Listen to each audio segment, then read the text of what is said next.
Hi guys, welcome back to Never Ignored, our Man United podcast. We're back for our 5th episode. We've got a lot to cover this week, mainly the Manchester derby, the derby game as well. They're separate. Double derby. Pogba talk, as per usual. There's always something about him in the news. And yeah, a preview of our Europa League game tomorrow against Lask. Is it Lask or LASK? We're still not sure. And I think we've got Spurs on the weekend as well, so it should be interesting, reuniting with Mourinho. But yeah, we'll get through the derby game pretty quickly. Liam, I don't know, what did you think? Yeah, 3-0 away from home. Very nice to see Wayne Rooney back on the pitch. Gutted. He didn't score his goal. I think right at the end. Romero didn't really read, like Ollie said, Romero didn't read the script right. Yeah, Romero he could have let one of them in, right? Yeah, to be fair, it was a great save. Happy to see Igalo get a double. Yep. The Nigerian Yeah. R9 is exactly what he is. It was actually a really good finish. Yeah. I mean, we'll get onto Igalo a bit later, I guess, with he had some involvement in the City game as well, and he's been pretty good so far. But overall, yeah, fantastic result into the next round. Our next game is versus Norwich. Norwich, yeah. So they beat Spurs on pens. So that was nice. Quite a comical penalty shootout. Yeah, some of the worst pens I've ever seen thrown in there by some of the Spurs players. And then obviously Eric Dyer's incident afterwards, which we yet to see the outcome of. But yeah, he might. Well, as it stands, he's not been suspended yet. So no, and he's been playing. Yeah, so he'll still be available at the weekend, but we'll see. But yeah, moving on to the big topic, the Manchester derby. Yeah, we won. Again. It was a fantastic result. First league double over City in 10 years, something like that. So interesting stat. The last time we beat City at home, so we're not even talking about a double, just beating them at Old Trafford. The players we had on the bench were Januzaj, Falcao, Di Maria, Paddy McNair, and Raphael. And that just feels like a lifetime ago, doesn't it? Yeah.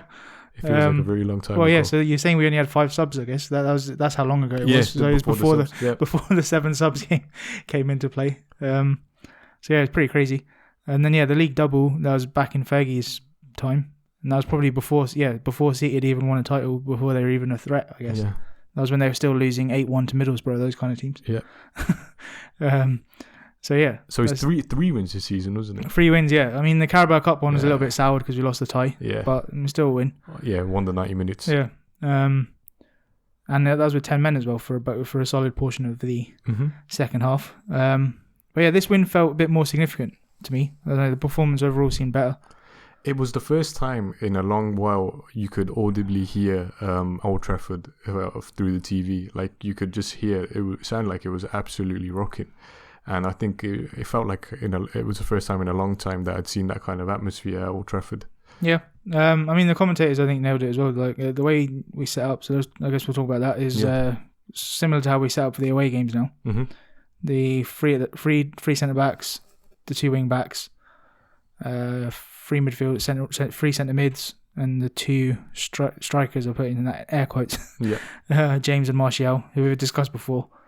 Not really strikers in a way. But yeah, it seemed like we said to City, show us what you got, and then after 20 minutes or so, decided they didn't have anything. Yeah.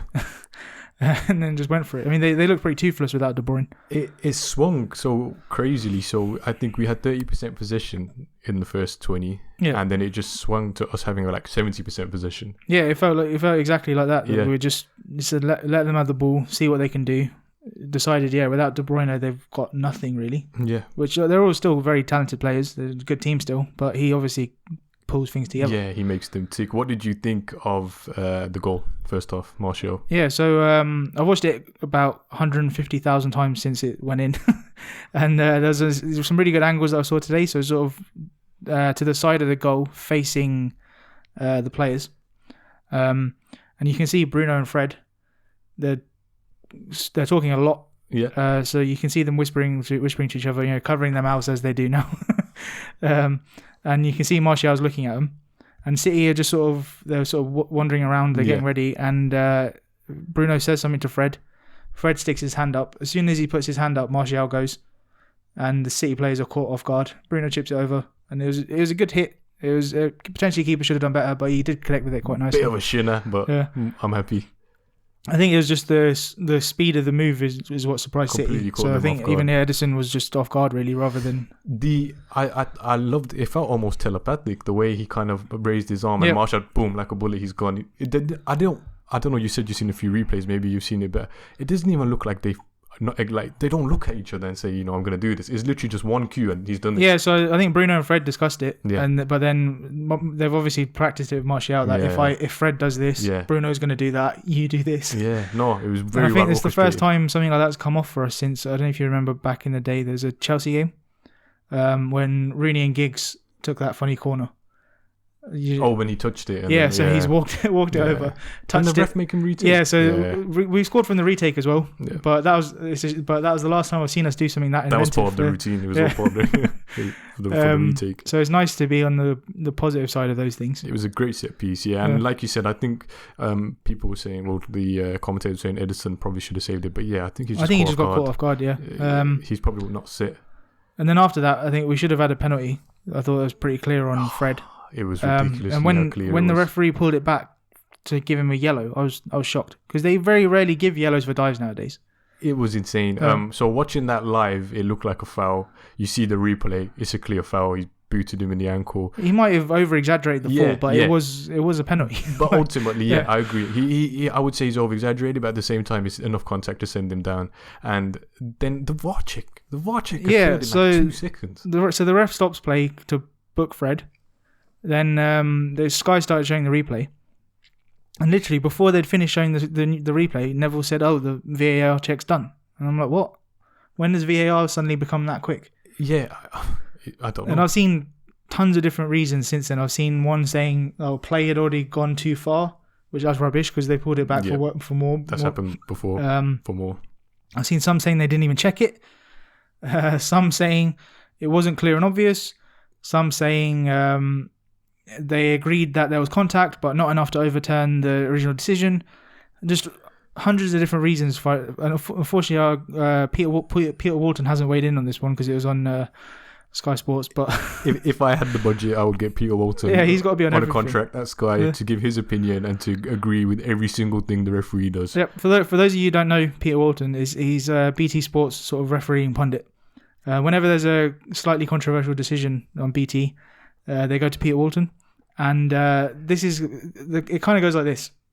The ref will give a foul. They go to Peter Walton. Peter Walton will say it's a foul. Yep. They go to VAR. VAR says it's not a foul. Peter Walton goes, well, actually, the correct decision's been reached. Yeah. Peter Walton essentially agrees with whatever the referee does, whatever that may be. Yeah. So it's becoming a bit of a meme now that basically whatever happens on the pitch, Peter Walton's all for it. So I'm sure that'll come up again in future episodes. But for sure, I'd be very interested because I think Gary Neville in one of the games he was commentating on previous to this, I can't remember which game it was. He said that they hear the VAR comms between the ref and VAR in the gantry. Okay. Yeah, he said that they hear it. So that kind of makes me think that he was right then when he said the VAR check was done very quickly. Yeah. So yeah, he did say, and I don't know if he was meant to say it, but he did say we hear the comms between the ref and the VAR guys in Stockley Park. So there's a channel that exists and is able to be shared, broadcasted. I don't understand why they don't. That would be awesome if they could. I imagine at some point they are going to broadcast it eventually. I mean, they have to. Rugby, you can hear it, right? You can hear it in the stadium as well. And it works very well. I think probably Peter Walton and Co will have something to say against that because it opens another channel for in which they can be judged. The problem here is going to be there's been so much nonsense with VAR that if they open it up to everyone hearing, it might cause even more controversy, really. So speaking of VAR nonsense, early second half, Aguero goes through on goal. Yeah, so this is a bit of so a this one one. I think the fault lies entirely with the linesman, and then a little bit with the VAR guys as well.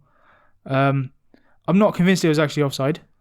I think it was onside. I think, if we're being fair, I think Brandon Williams' leg plays him onside. I mean, it was one of those tight ones where if they tight. went to VAR, if they didn't go in this much detail either, but usually with those kind of offsides, they zoom into like 10,000x zoom to see. And again, they made their mind up pretty quickly. Yeah. But I don't think the linesman should have flagged. It completely goes against everything we're seeing all season. Yeah. All season they're not flagging. Then all of a sudden they're flagging. Yeah, I mean, if it was blatant flag, but that was marginal. He shouldn't have flagged. I don't blame De Gea for stopping. I know nowadays people will argue, you got to play to the whistle, blah blah blah. But for however long football's been going on, the linesman's flag for an offside foot is almost as powerful as a whistle in a way. Yes. So it's a natural reaction to just stop. The authority has made the decision. And also, I would have preferred if he had tried to save it, but ultimately I actually think him doing that probably would have made them give the goal. The fact that I think he stood rooted and has kind of, I don't know if that influences the decision. They started going to VAR and Neville was like, oh, this looks like they're going to give it. I was thinking it as well. When Gary Neville makes that noise, when he goes up. And then before, they sort of thought, it kind of felt to me like they thought, if we zoom in on this, we might have to give it, so we're not going to zoom in, we're just going to say it's offside.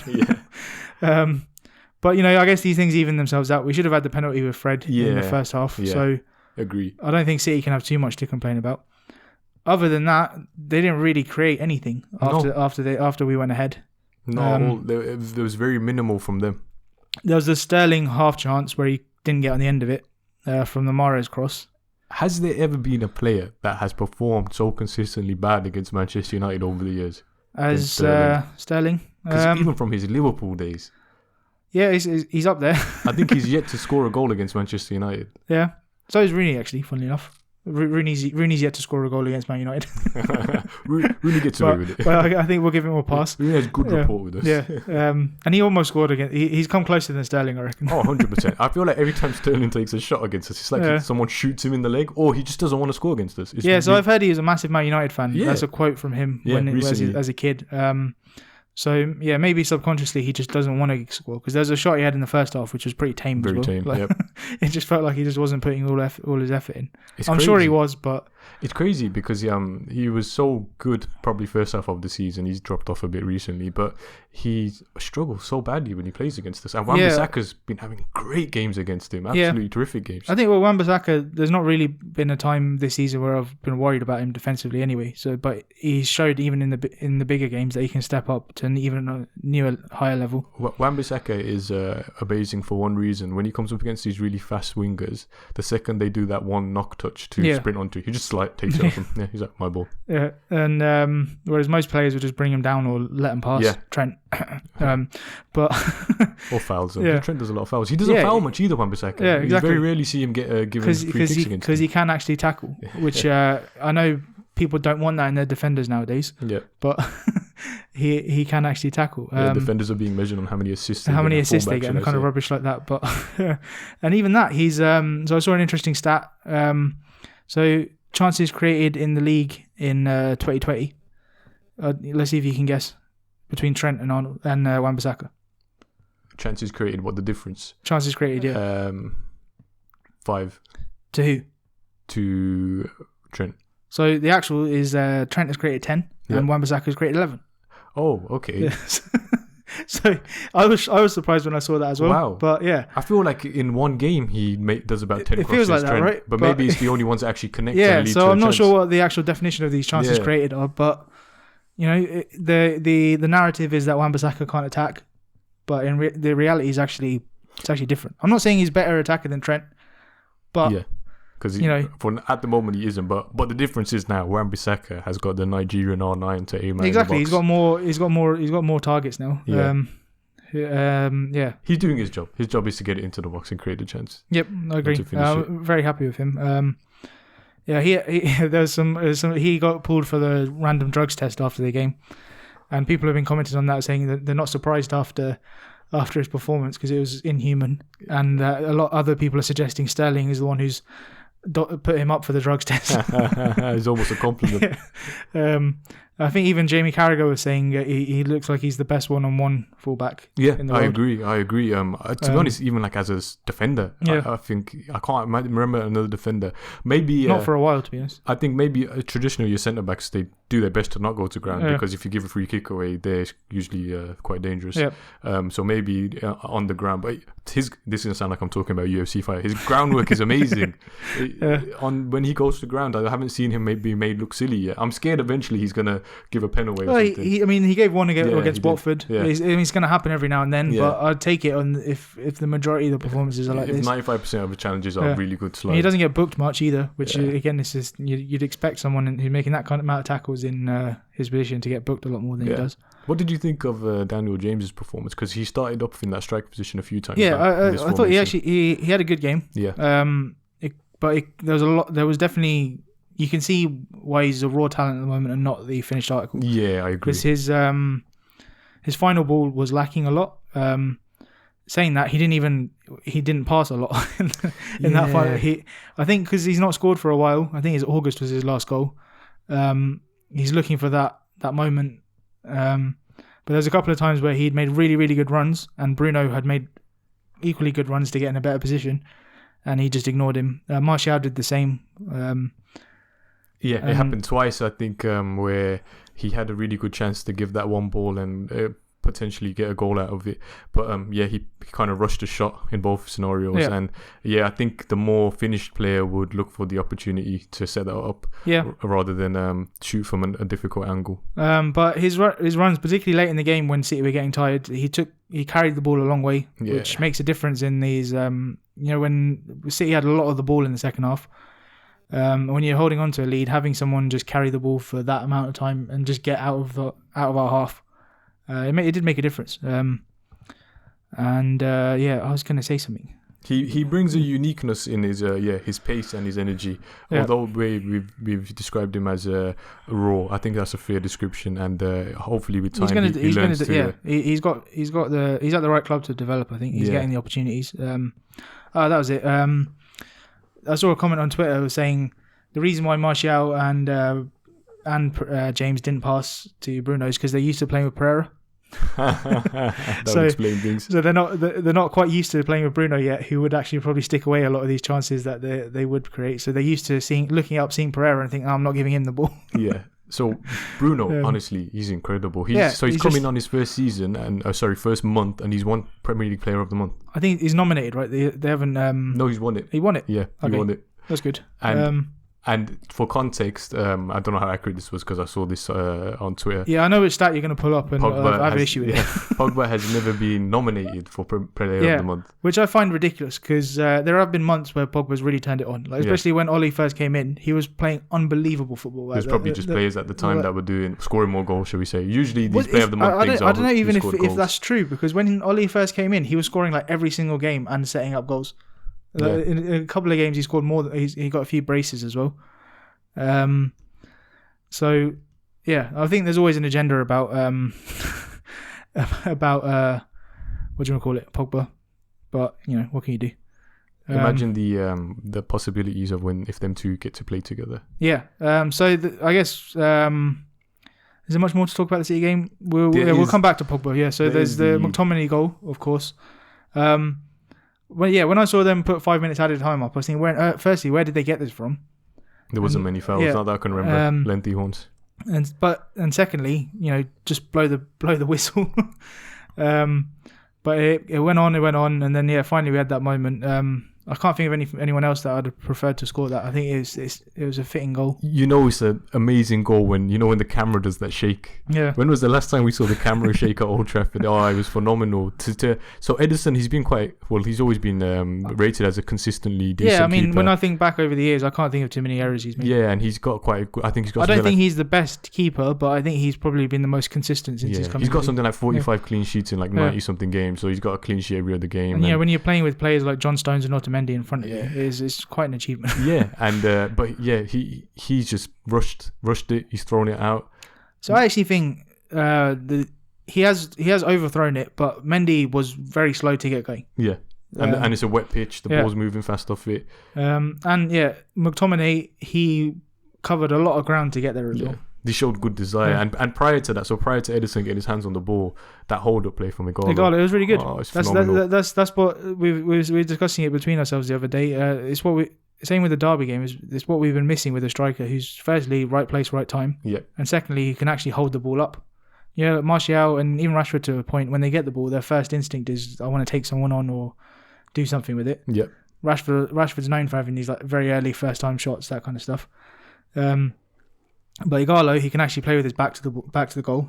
And he's got a pretty good touch as well by the looks of things. Yeah, surprisingly. The one thing I remember I mentioned to you is when you have a striker, if finishing isn't one of the top 2 or 3 things that you associate with that striker, then there's a better striker out there for you. And Igalo's one of them where finishing, I think, is up there on his like strong attribute list. Yeah. And it's something we've missed in a striker. And I know the last proper striker we had was Lukaku, but at times the finishing was questionable. Whereas Igalo, I know it's early days, he's only played about a month of football. You give him the chances, he's putting him away. Like that second goal against Derby, I think it was, where he just took it. Like he had very minimal time to hit that, and he's hit it into the top roof of the net. That's just the kind of finishing that we've been missing for a long time.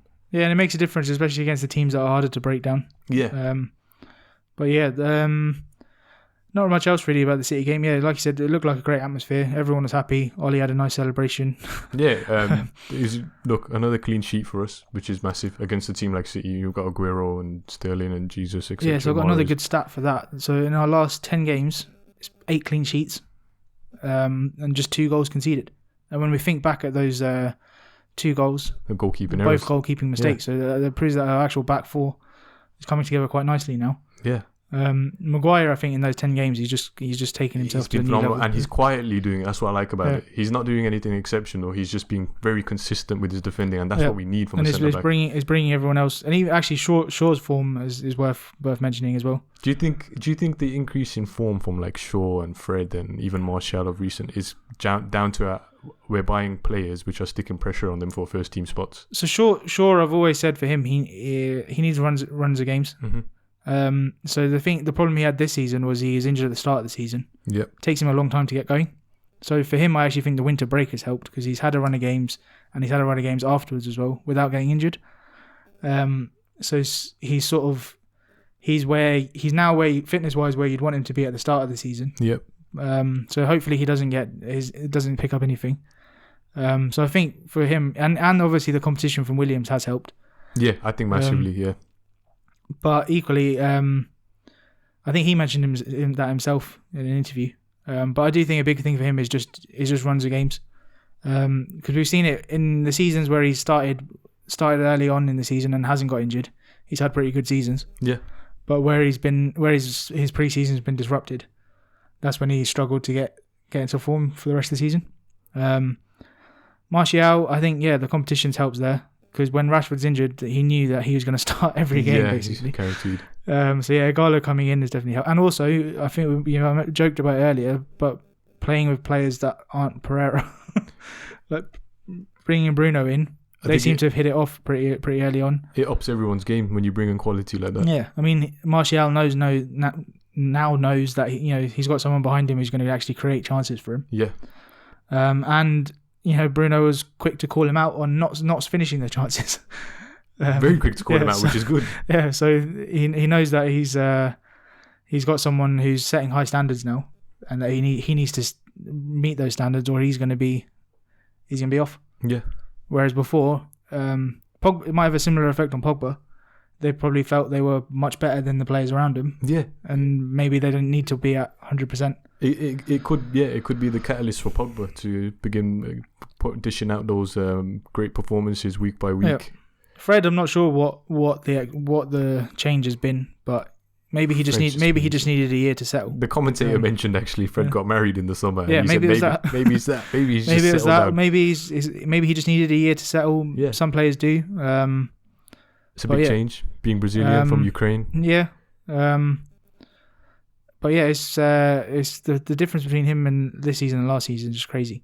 Yeah, I agree. There's a couple of times in the City game where he had the ball in very high pressure situations, and he's not just hoofed it away. He's beaten a player, passed it well. He's very calm and composed now. On the ball, he's been terrific, and he breaks down play as well when he's off the ball and he's facing an attack coming at him. He's very good at breaking it. Yeah.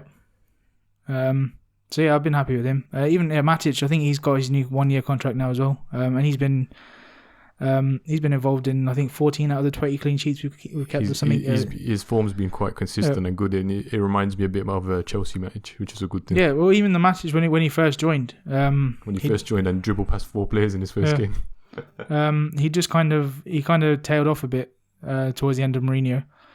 and then he had a resurgence under Oleeeee, and then he tailed off again. Yeah. But he seems to have had a resurgence again. But yeah, happy with everyone at the moment. Yeah, I guess that's it for the City game. We mentioned Pogba. There's reports today again that he wants to sign a new contract.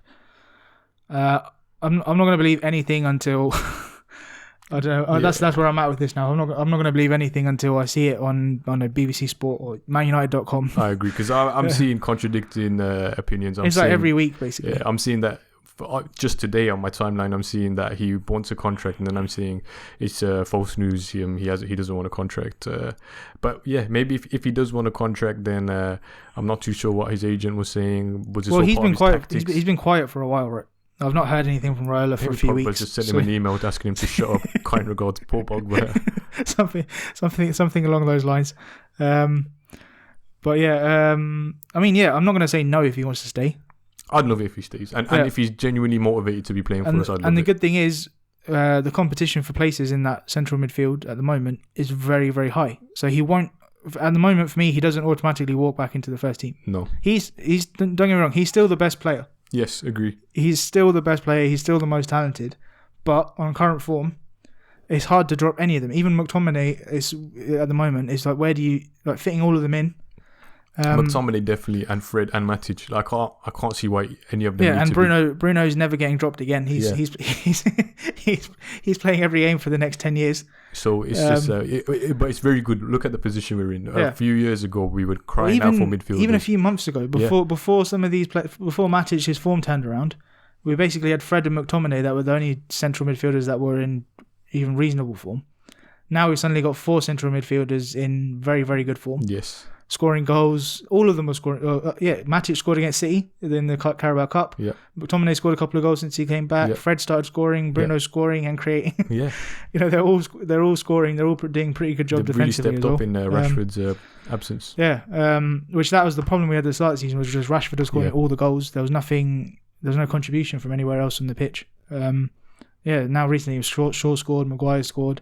I think we're just missing Wan-Bissaka and Lindelof. Yeah, that's the rest. And then even Lindelof got one against someone with a header, I recall. Did he this season? Yeah. No, so maybe he did. So we're just missing Wan-Bissaka. We just need a Wan-Bissaka goal. Yeah, and he had a chance actually. If Martial pulled it back to him against City, he made a good run.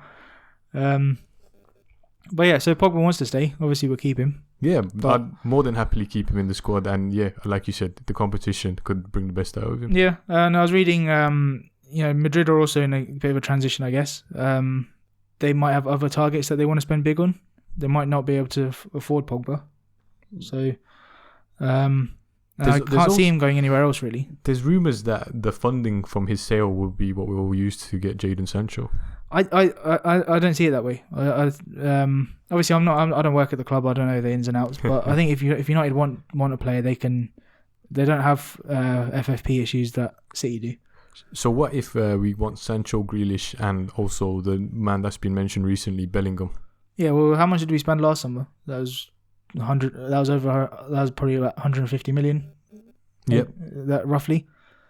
I'd imagine that 150 would probably get at least 2 of those guys. Maybe at a push. Yeah, maybe you'd probably need 200 there to do all. But would we be able to do that in 2 consecutive windows? Why not? Including Bruno. They seem to do it every window. I'd love to do it. I just don't know what the FFP ruling is. The thing is, United make a ton of money, so I don't think financial fair play is an issue. Okay. And also, I've been hearing financial fair play after the City thing, it might end up being scrapped. But then apparently, lots of people are unhappy with the system, so it seems like it needs a rejig rather than carrying on as it is. I've never thought about it too much, but I think it does the job. Otherwise, you'd get teams like City and PSG buying everyone, which is what they did at one point. Well, the argument is financial fair play was essentially brought in to control debt, but it doesn't deal with clubs that, for example, United, who have £500 million worth of debt. I see. And the other argument is that it actually protects the elite clubs like United, Madrid, Barca. I guess you prefer Chelsea into that category. Yeah. Who turn over Liverpool, who turn over a lot of money. Yeah. So they are fine for FFP rules. They can do whatever they want. But for the smaller clubs, City, they can't spend that much, even though they have. they can't spend as much without getting away with the rules. So I think Gary Neville's argument was, for example, for City to get to where they have now, if they tried to do that without spending the money, it would take, I don't know, it would take 20, 30 years. Yeah, I imagine Like Leicester, so, yeah. Leicester did it, but it was a one-off. They have, I mean, this year they're looking at Champions League replicate. qualification, but Yeah. it's not been a consistent title challenge for them, has it? And but I guess he's got slightly vested interest because he's the owner of Salford. Yeah. And he was saying they don't have FFP in the lower leagues, so that's how they've been able to do their investments. So Salford to sign Wayne Rooney and Robinho this summer. Something like that. But yeah, we'll see how that goes. Like I say, it's not really an issue for United. Yeah. If we could only get 2 out of the 3, I would probably go Sancho and Grealish. Although Bellingham does look good. I've watched about 1 championship game this season, and it happened to be Birmingham. That's one championship more than most people. Yeah, it's just sometimes on Friday night there's just nothing else on TV. So there's some championship games. They're actually, it's okay. It's good to watch. It's a bit more rough than the Premier League. But yeah, Bellingham, he looked good. He's kind of they're probably the most similar player that I can compare him to in the Premier League at the moment is probably Ali when he first joined Spurs. He gets compared a lot to Ali and Gerrard with the 2 names that I read. Yeah. So they I think I would go more. He's kind of like a hybrid Lampard and Gerrard. He does like the late runs into the box like Lampard, but he's quite tough like Gerrard. Sounds like he's the result of a genetic experiment by Sven-Goran Eriksson. Oh yeah, I've got another thing about Sven, but I'll quickly throw that in. I don't know if you caught Monday Night Football. Sven was. I saw him Monday. I didn't watch too much. Yeah, so they went through his ultimate England team, and it was essentially his exact England team that he played every single game with Joe Hart except with Joe Hart. Yeah. So he had Joe Hart in goal, Gary Neville, Ferdinand, Terry, Ashley Cole, and then he had a midfield for Beckham, Lampard, Gerrard, Scholes on the wing, then Rooney and Owen up front. Yeah. That was his exact England team. Other than it was just Paul Robinson for Joe Hart. What was his criteria? Was it any England players? Well, so that's the thing. I need to clarify that. So I've only seen the picture of, but it must have been any because Joe Hart didn't play when he was manager. He didn't. No, you're so right. it must have been any England player in the last 20 years or something. Because the only description on the picture was Sven's ultimate England 11. Yeah. So, and the worst thing was he still went for the 4-4-2 formation. The one that he infamously achieved nothing still sticking Scholes out on the wing, and but I mean, with a lot of those, it's hard to argue with, like Rooney, Terry Ferdinand, Ashley Cole. Yeah, a lot of those, if you look 10, 15 years on, it would be difficult to replace. But you could maybe argue for like Harry Kane over Owen, that kind of stuff. Yeah. If you're gonna play 4-4-2, you could probably you'd argue about who one of Lampard and Gerrard. Mm-hmm. That was his biggest failure, was Lampard and Gerrard playing badly together. Yeah. So you'd put one of them with Scholes and put an actual winger on the wing. Who would you stick on the wing? Left wing? For the last 20 years of England, Joe Cole gets he's close, and that's another one of Sven's players. Maybe Sterling? Yeah, but I'd probably go Sterling. Yeah, I think I'd go Sterling. He turned it on after he had a couple of disappointing tournaments, but he's been pretty good for England the last couple of years. Who else played left wing? I probably wouldn't go for Adam Johnson. Did he ever even get in the England team? I'm not sure. Yeah, he had a very good run in the England team. Well, good run, I say. In some kind of qualifiers, he had a spout of the decent form. I don't even remember him ever getting in the team, to be honest. It was in that period where players like Gareth Barry were one of our good players, where our team was just generally not very good. We went from a period of under Sven where it was impossible to get a new cap. Yeah. You were either you were part of his 23 or you weren't, and he very rarely changed that. To Matthew Upson starting at the back. Yeah, under Hodgson and Hodgson in particular, he was just giving out caps left, right, and centre. It was like Bobby Zamora, let's throw him in. Random guy from League Two signs for a Premier League team, scores 1 goal, throw him in. It was like and Josh Townsend, you're in. Yeah, it was like anytime the media said, "Oh, there's this English guy who's playing okay," Hodgson was like, "You know what, throw him in." Yeah. But yeah, I suppose we've gone off topic a bit.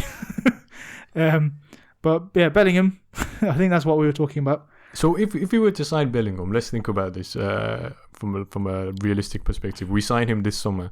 What happens with him? Because we've just said we've got a midfield that's quite packed as it is. When does he eventually start playing for us? Because he's 16, so I don't know if he the comes straight in. midfield, the midfield's packed, but if we qualify for the Champions League, even if we don't, you'd expect us to get Europa League football. There's a lot of games to play. Yeah. So let's argue. Obviously, Matic is probably the closest to leaving the club in terms of just his age. So I think he signed his 1 year deal, so he'll be here next season. Yeah. There's a position there long term. Yeah. Fred, we're thinking would hopefully be long term. McTominay's going to be long term. Bruno's going to be long term. Yeah. Pogba, we still don't know. Yeah. There's positions there. Arguably, you're looking at potential spots for where Pogba and Matic is. So there's spots there. We're not. I don't think he'll be ready to start every game next year, but it's maybe against some of the smaller teams. You've got cup games. There's opportunities there, and Oleee's shown he's willing to give opportunities to young players. If Dortmund are interested in him, he must be reasonably good. Yeah, good point. But yeah, I think he's worth it taking a shot on, because you'd rather sign him now than if Dortmund get him and then he's 100 million in 3 years' time. Dortmund are willing to pay, I think, 35 million for him and break their transfer record, so he must be decent. Yeah. Right? I think he's worth a go, based on the one game I've seen him play. So he's got 4 goals in 32 appearances this year, and the fact that he's made 32 appearances at the age of 16 in the second tier of English football. Yeah, so that's the thing. When I saw his goal record and stuff, I was thinking, but then when I actually watched him play, I thought he just looked good. He's so young, and he was playing with grown men, and he just looked comfortable, and he looked fine. Speaking of young players, I think Chong's finally signed a new contract. Yes, he has. So I saw rumours that it was going to be to 2025, which would have been good, but it's only a 2-year deal with a 1-year extension that the club can give. I guess that's a fair deal. Yeah. So my position with him and Gomez has always been they need one more contract. If it's not worked out after those 2 years, then maybe it's time to move on. But so hopefully Gomez will follow soon. But as it stands, Gomez is expiring this summer. Yeah. Right? Yeah. So he's free to talk to foreign clubs, as was Chong. I think the thing I've been reading is that it fell apart because Inter wanted to loan him out. And he didn't want that. Whereas the plan United put together for him involved first team football. And he's had a few chances this season. He's looked pretty poor for the first team. But it's his first season stepping up. And I think I've noticed a difference as well. You can tell behind closed doors they've probably been speaking about giving him a contract. So he's been playing more recently. He's been playing more slightly. He got an assist against Bruges. You'd probably expect him to play tomorrow. I'd have thought against Lask. Yeah, you might as well preview that now. I would expect him to start, I'd think. Yeah, I imagine we'll mostly have a second string team. Yeah, just because we've got Spurs to on the Lask. weekend. Yeah. But yeah, we've played a lot of games recently. Spurs on the weekend. That's a big game. Is that Old Trafford? I think it's Old Trafford, isn't it? You know what? A thought's just come into my head. So obviously, coronavirus has made it the games behind closed doors. Yeah. So do you think? So a lot of these young players, the reserves, they play behind closed doors all the time. And arguably one of the biggest differences between playing reserve football and first team is the impact of the crowd. So you're saying play more of the youngsters tomorrow? I'm expecting Gomez to play tomorrow and Chong, and them both to have good games. That's my theory. The pressure's off, maybe. Yeah. That's been a problem at Old Trafford recently, right? Is that a lot of the players can't handle playing in front of almost 80,000 people. Yeah, so they've tended to perform better away from home. Yeah, and like no disrespect to Lask. Very sorry if you support Lask and are listening to this podcast. We've got a Hungary listener, but I think it was almost Austria. so potentially the first team quality of Lask arguably will probably be around the same level, I reckon, as a reserve Premier League team, which is the league that these guys regularly play in. That's quite optimistic. I don't think there'd even be. Yeah, I think that I'm being kind. Yeah. I'm just trying to have a quick look at their first team to see if I recognise anyone. It's safe to say I don't. Most of their players are Austrian, which is good to see, I guess. They got a couple of players on loan from some German teams. Yeah, so they've got a Brazilian guy called João Klaus. I mean, that sounds like quite a German name. The Brazilian first name, German last name. We found the Brazilian Andres Pereira, who's also Brazilian.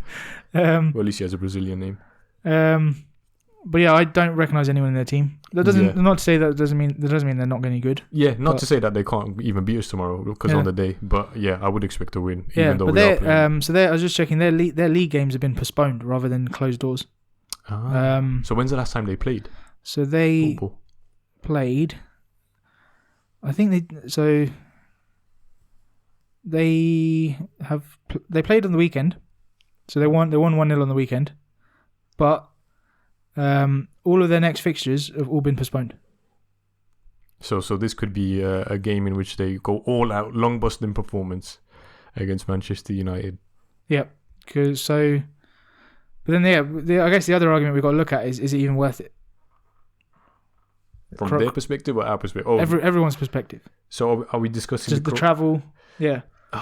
So what do we think? Okay, so coronavirus is going to have a big impact on football the remainder of the season, whether we like it or not. Now, already in Europe, France have suspended league games. Spain, Italy's completely suspended. Yeah, Italy's completely suspended. Spain, I think, have put a 2-week suspension on. Yeah. Initially, it began with behind closed doors, which is always funny because it looks like you're playing a reserve game. And all you hear in the Italian league is them just screaming at each other's names. Yeah. So yeah, there's been big implications. Already a Europa League tie has been called off. Sevilla don't have permission to enter Italy to play Roma. I thought it was the other way around. The Italians don't have permission to land the plane in Spain. Which Chris Smalling gets some rest. Yep. See you soon. And and Wolves have requested for their game to be postponed, which was rejected. That one I find the most bizarre because the City Arsenal game that was supposed to be tonight has been postponed because Arsenal players had contact with the Olympiacos owner. Yes. But UEFA have said no to Wolves postponing their game with Olympiacos. Yes. But yeah, well, I don't know. What can you do? Yeah, so I think, what do you think the scenario will be? I imagine the Premier League will move to behind closed doors at some point. So I vote for the Premier League, one-off playoff between City and Liverpool, because they're the only teams that can still win the league, right? So just have a one-off playoff between the two of them just to see what actually happens. Maybe home and away. Two-legged tie, home and away, City, Liverpool. I think that's fair for everyone. And then City, then leave the rest of the league positions as they are. We'll take fifth in Champions League spot because City are banned. I think what's going to happen is, they'll do behind closed doors, but I don't mind that because I want to see Liverpool lift the title to an empty stadium. I think that would be quite funny with Klopp dancing away. So I'm gonna disagree. I think they deserve to celebrate with their fans. I know I was joking. I think it'd be hilarious. I was joking about the playoffs, but I think the right thing to do is if they're going to cancel anything, Liverpool have won the league. Yeah, it's unrealistic to think that they're going to lose every single one of their next games, and it's definitely unrealistic to think City are going to win all of them. Yeah, based on the way they're playing. So yeah, I would say, as long as it's safe to do, let them have the. If it looks like it's going to come to cancellations, they need to celebrate with their fans. It's been too long. They need to have that moment. If it is cancelled, it's going to be very tough for them because I imagine there won't be a parade. Yeah, I mean, the way things are going, it's going to be tough. Yeah. But they got to have a parade when they won the League Cup last time, so they can enjoy that. Yeah, they also won the Champions League. I don't know if you remember. They had quite a big parade for that. But yeah, I think they deserve that moment. Parade or no parade, I think everyone would be pretty. It'd be pretty miserable for everyone if they lifted the title in front of no one. I don't think anything will ever be Leicester's lifting up the title with the. They had the Italian opera singer in. It was quite special. I remember watching it. I think Fergie's last title was pretty nice as well. But yeah, I think they deserve that moment. It's just a question of when it's safe to have that moment. They might just delay it and do it at some point in the summer. Who knows? Yeah. Again, it's a shame, but what can you do? Do you think the Euros will be postponed? I imagine they will be. So Italy didn't qualify, right? Am I getting that wrong, or did they qualify for this? I think they did qualify for this. I think they missed loss the World for them Cup. Was the World Cup. Right. Yeah. So let's have a quick look at. Are there any games scheduled to play in Italy? Because that's going to put things at a massive threat. I feel like Rome was on the host list. I suppose that's the problem with this new, quite frankly, ridiculous hosting setup that UEFA have come up with. So Italy, Rome is on the list.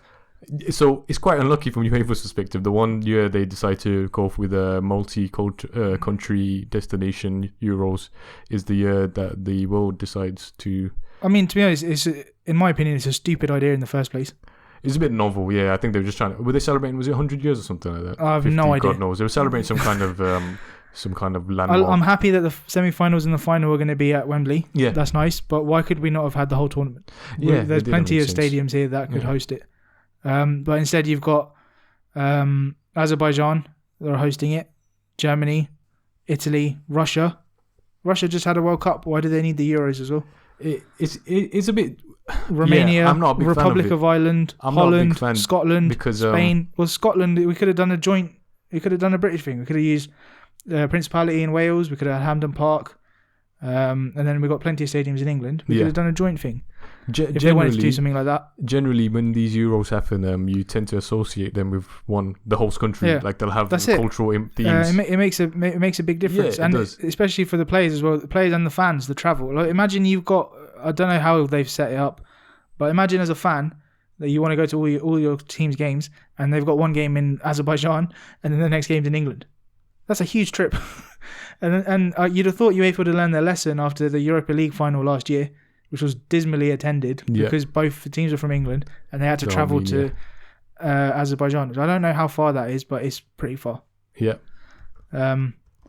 So yeah, I mean, I think the plan was terrible in the first place, and it looks like they're going to struggle to get it over the line. I think it was one of those fun ideas, but in reality, I think it's better to, in the future, stick to a host country and make the most of that host country, give them their moment rather than the whole of Europe. And I think because of that, potentially even if it was in one country, it might have been cancelled. But I think more so now the fact that it's a cross-country. Yeah, cross-country. No way is that going to happen. Yeah, no way with all that travel and the volume of people moving. And So, yeah, I think they've shot themselves in the foot in a way now.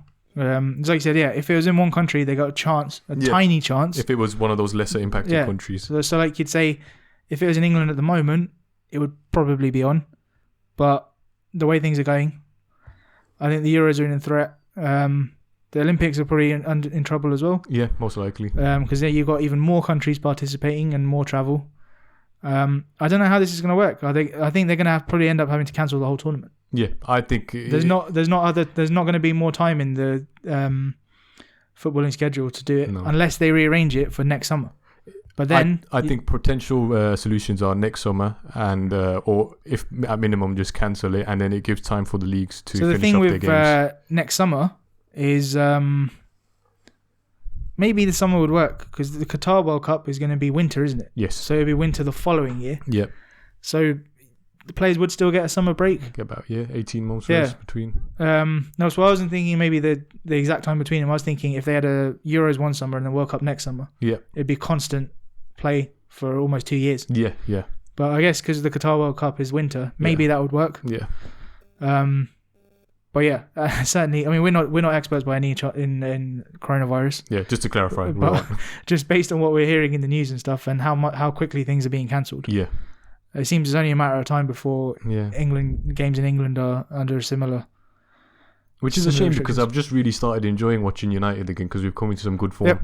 So it'd be a bit frustrating if there's a pause in game. But as we are like the criticism with the typical Man United fans who are based nowhere near Manchester. Yes. It won't necessarily affect us that much as long as the games are still played. Yeah. But it would be nice to get to Old Trafford before the end of the season, I think. Yeah, for sure. But it's certainly put everything in jeopardy. It's nice to end on a positive note. Look, there's only one man that can give us an opinion that's valid, and that's Peter Bruno Walton. Fernandes. Peter Walton, let's bring him in. Yeah. So we definitely, I think that should be our goal for this podcast. If we achieve anything, we want to get Peter Walton on the... Just to give his opinion. Yeah. What he thinks. Just literally what he thinks. Whatever it is at that moment. What he thinks. Just current events. That could be a new segment. Current events with Peter Walton. My theory is he agrees with whoever is in the highest position of authority. I'm starting to think he doesn't actually exist. He's a robot that's been made just to agree with whatever happens. He's the living embodiment of VAR. Yeah. I'll post a clip in the show notes of something he did before the season. I was just sent it to Liam the other day. I'll try and describe it on for everyone. But he's trying to explain the new handball rules, and he's holding the ball. Peter Crouch is standing there. He chucks the ball at Peter Crouch. Peter Crouch catches it, and he says, "Under the new rules, that's not handball." And Peter Crouch is literally holding the ball. But yeah, it's hilarious. I think we're Peter Walton's biggest fan. If he listens to this, give us a shout out on we're on Twitter, Instagram, Facebook, or Peter, leave us a review. Give us a follow, Pete. Appreciate it. I've still not figured out how to review us on Spotify, but if you can do that, if you can do it on iTunes, do that as well. But yeah, if not, try and subscribe on all of the various apps. Please do. Before we go, we've got a little game. Oh yeah. A new segment, a new addition to the podcast. It's something that we've come up with, and we just thought it'd be a nice little enjoyable way to wrap up the podcast and keep a little score between myself and Imti. And so the general theme of the game will be presented with about 5 or 6 clues around a Manchester United player, and we've decided to make sure that the player was active for United for whatever point after 1999, 2000, because anything before that, more or less, if you were to pick a random substitute that played, I wouldn't get it. I don't know about Imti. And yeah, the general theme of the game is to guess who the player is. I'll shortly read you a couple clues, and purposely the clues have been made so that they're not obvious. So I've avoided saying nationalities or squad numbers, etc. Because I know things like that Imti will pick up straight away. It narrows it down immediately if I tell him he played for Sweden. Lindelof. So Imti, are you ready? Yep. Clue number 1. I started off my career in Germany at Hertha Berlin. Hertha Berlin. You played a United player? No idea. Next clue. Next clue. I represented 3 clubs within the Midlands: West Bromwich, Wolverhampton, and Birmingham. No idea. Next clue. I made 11 appearances. Wait, were they before United or after United? They were around United. So United happened in between. No idea. Next clue. I made 11 appearances for my national squad, and I was part of the 2006 World Cup squad for my national team. No idea. Next clue. On my debut to Arsenal, I conceded a penalty, but luckily it was saved as Gilberto missed. Gilberto missed? Gilberto missed. Bloody hell. No clue. Next one. This is another little trivia. I've gone with trivial clues. On my first start, my name was misspelt on my shirt. Now that could actually be a bit of a clue. Nope, I'm lost. I have no idea. Now this one, I'm hoping you get this. This is the final clue. In 2008, in my first cup tie, I was replaced by Rio Ferdinand after receiving a red card versus Portsmouth. He received a red card? Yes. And Rio Ferdinand replaced him. How did that work? Yes. Think about it. It's quite obvious. He received the red card? Yes, he was sent off. Okay, Thomas Kuszczak. Ding ding, MTS gets he guesses correct. The only way he could have been replaced by someone else after getting a red card is being the goalkeeper, right? Yeah. And the only one I can think of from 2008 that would have played in. I was a bit conniving with my 4th clue when I said on my debut to Arsenal I conceded a penalty, and I was thinking, if I need to word this in a way. I was thinking of defenders. Goalkeeper never even crossed my mind. And then I said, but was saved when Gilberto missed, but. It and was actually Kuszczak that saved it. Yeah, oh right. But I thought at that point I wasn't ready to give away as a goalkeeper because it narrows it down terrifically. If you said when you said Gilberto, I was starting to think like 2004, like that kind of time. I wasn't thinking old Gilberto. Yeah, I didn't realise he was there for that long. I didn't realise he'd played for Birmingham, Wolves, and who's the last one I'm missing? West Brom. Yeah, same. He's one short of getting the quadruple. I honestly could not remember where he went after United. Yeah. I don't know what he's doing now, if he's still playing or his what. His last active club was Birmingham. I'm sorry, I'm not some Kuszczak fanatic. It's just that I happened to research him in preparation for this. But he went off to Watford and ended his career at the Blues in Birmingham. Yeah, but yeah, no worries. I guess I'll have to come up with something equally challenging for next week. Yes, I'm looking forward to it. But yeah, if you got any ideas, any suggestions? Actually, don't DM us because we can both see that. Yeah. So don't do that. But if you know me personally, let me know some ideas that I can test Oleeeee on. But yeah, we'll see you guys next week. Thanks, guys.